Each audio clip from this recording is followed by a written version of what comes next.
This is my video lesson for this. We will go over this again in class, so if you don't follow along with this video, that's okay. But I did want to give this for people who want to get their work done before or over the weekend.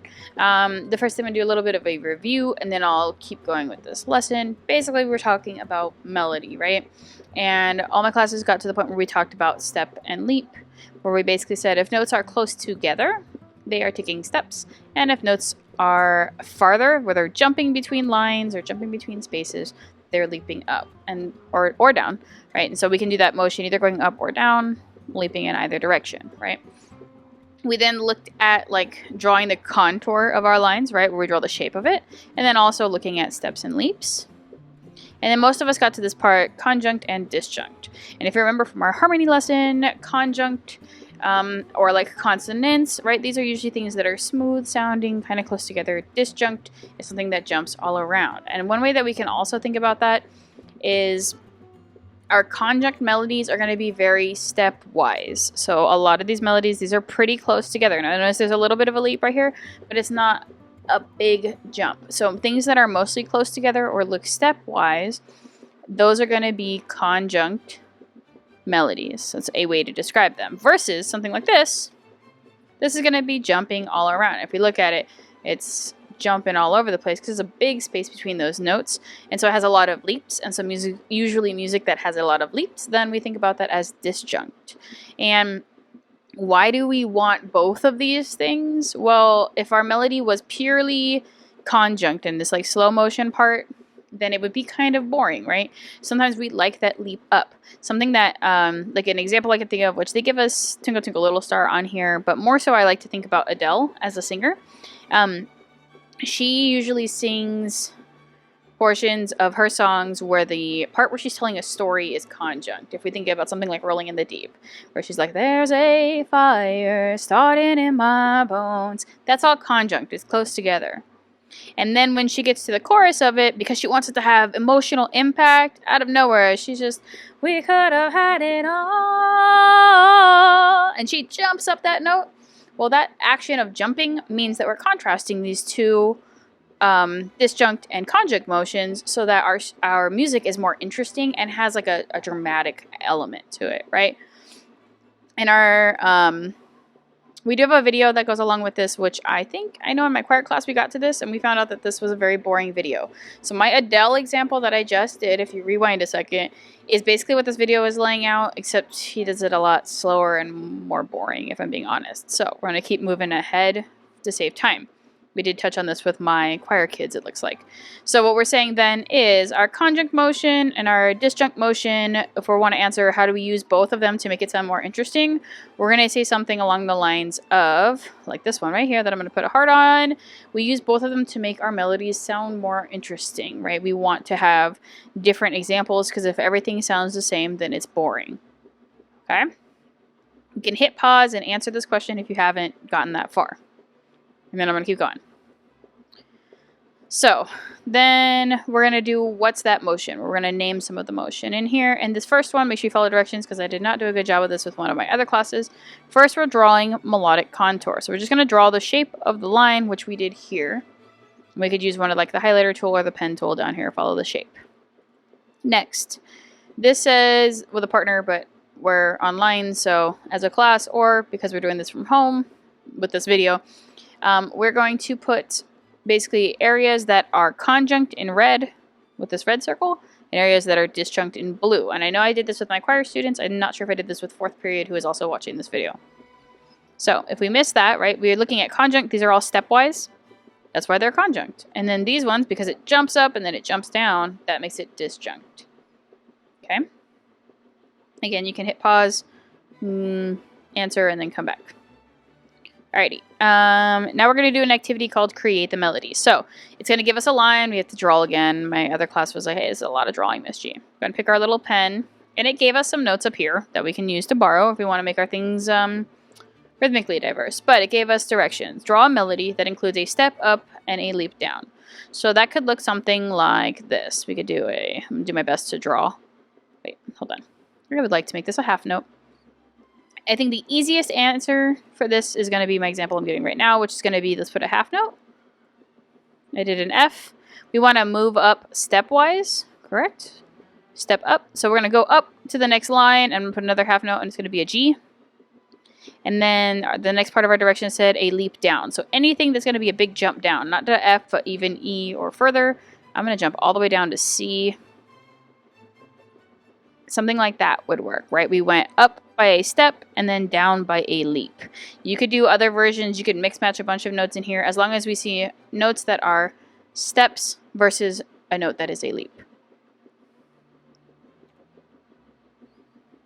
Our next one says draw a melody with disjunct motion. So disjunct motion, we said that's melodies that are super leapy, jumping all over the place. So we could literally draw some quarter notes for ourselves and put them in a bunch of jumpy places.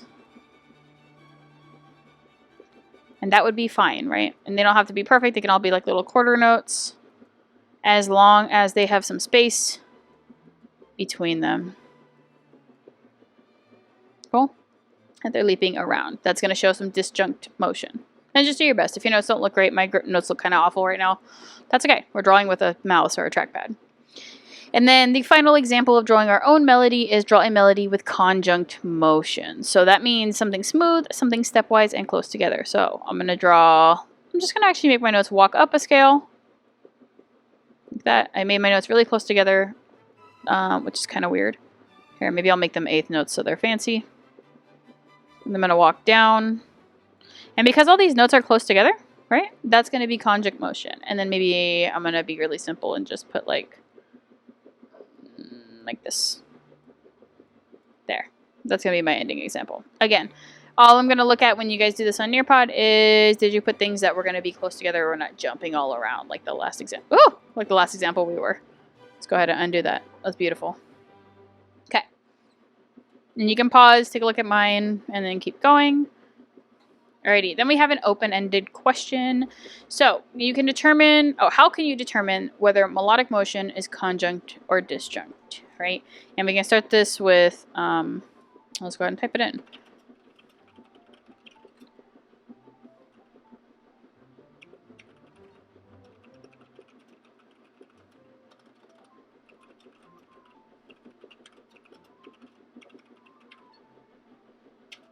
Starting our sentence with a nice like guiding statement here.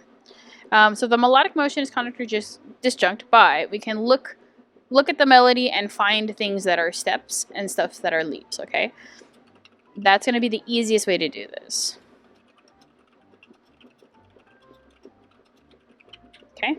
So that is the most basic answer. Now, if you want to snazz it up and add some other components to it, that is great. But bare minimum, this is kind of what we're looking for. Is we're looking at steps and leaps. Or we're looking at the shape would work too. Fancy word for that, melodic contour of our lines. There we go. Something like that. You can put either of those answers or both of those answers. That would be fine. Make sure we spell contour correctly. There we go.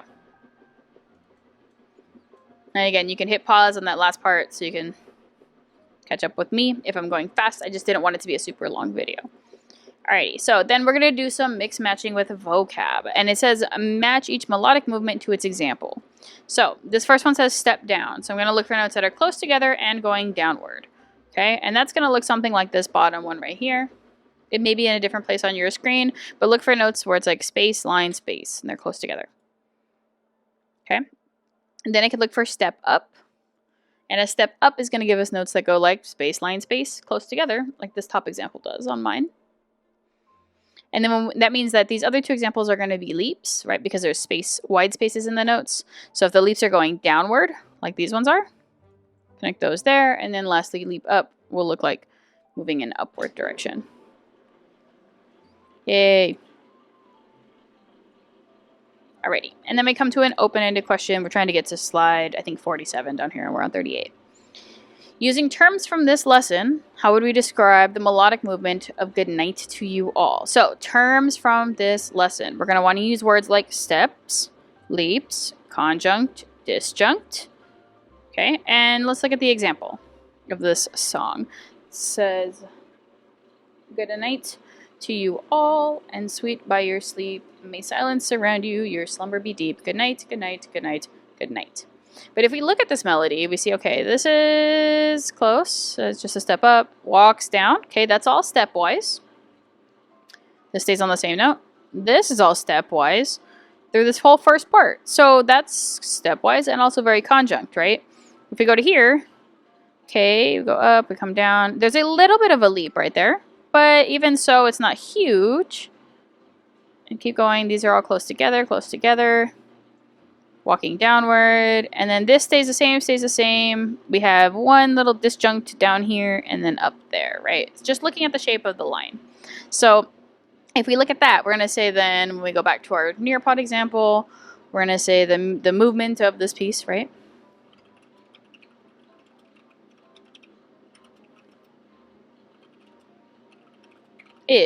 Movement of this song is mostly stepwise and conjunct.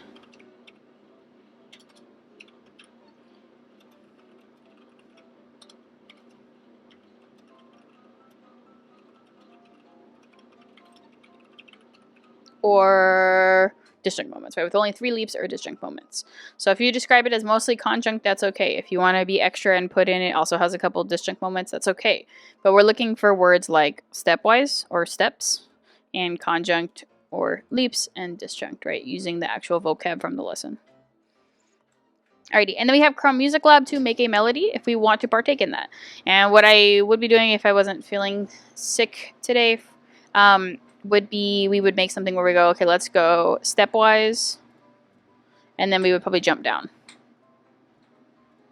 Something like that. And you can make your own, play with it if you would like to, but I'm not checking it, so, you know. The goal would be, hey, I kind of understand it a little bit better. And we're almost done. Here's our little recap. All right, firstly, there is a little quiz. Blank is how high or low a note is. And hopefully our first thing is like pitch. We should be saying pitch because volume has nothing to do with how high or low a note is. Disjunct only describes how 2 notes are, so that doesn't work. Rhythm is the speed of a note, doesn't have anything to do with how it sounds, so then it has to be pitch. Which of the following is not a type of melodic movement? So we're thinking about things like step up, disjunct, step down, leap up, leap down, conjunct if I didn't say that one already. So which word is not like that here? And our answer is going to be rhythm. The blank is the shape of music. Okay, it's not going to be pitch because that's how high or low a note was. We just did that on another question. Rhythm is how fast things happen, so that's not the shape of the music. Volume is just how loud it is. So our only answer could be melodic contour, which makes sense because that's when we draw the shape of the line. And then describe the motion of this melody. And so we take a look at this little picture up here and we see it is leapy all around. So we're going to look for the word that also pairs with the word leaping or is disjunct, right? Because it's jumping all around. And we should have gotten a good score if you followed along with me. And almost there. Okay, so we're writing a definition for melody. What are its components? We're going to say it's the part of the song we remember. It's the catchy part of a song. We can say it is played by usually one instrument or is played one note at a time. We can also say it has steps and leaps.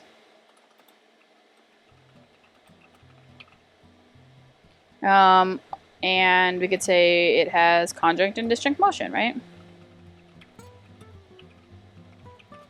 Now that's a everything description of it, and you can put any part of that or multiple parts of that. But this is sort of the like if we were giving every box you check. If you looked at the question and the first thing you thought was it's the part we remember or it's the catchy part, that's okay. If you're like, wait, it's one note at a time, that's okay too. We're looking for steps and leaps, that too, right? That way we're describing what its components are as well. And then the reflect is the last part. There's 2 questions with it. One of them is going to be, tell me something that you learned about melody. And I'm not going to fill this in for you because I want you to type anything in that box that you remember from this whole thing. I'm going to keep going. And then lastly, there's a poll. And the poll for me is just going to be like, I'm confused. I need to do this some more so I really understand it, or I have it 100%. And that kind of relates to the last question, right? If we have it 100%, then we remember a lot from the lesson. If we kind of remember stuff, I need more practice. And if we're 100% lost, go back and listen to it again or look at it again so we're not 100% lost, but tell me something that you remember from it. And then you should reach this beautiful screen that says, thank you, and you're done. If you don't follow along with this video and you want to wait for me to help you get through it on Tuesday, I will help you through it on Tuesday. If you choose to use your own time and walk through it with the help of this video and turn it in, I'll give you some extra credit points.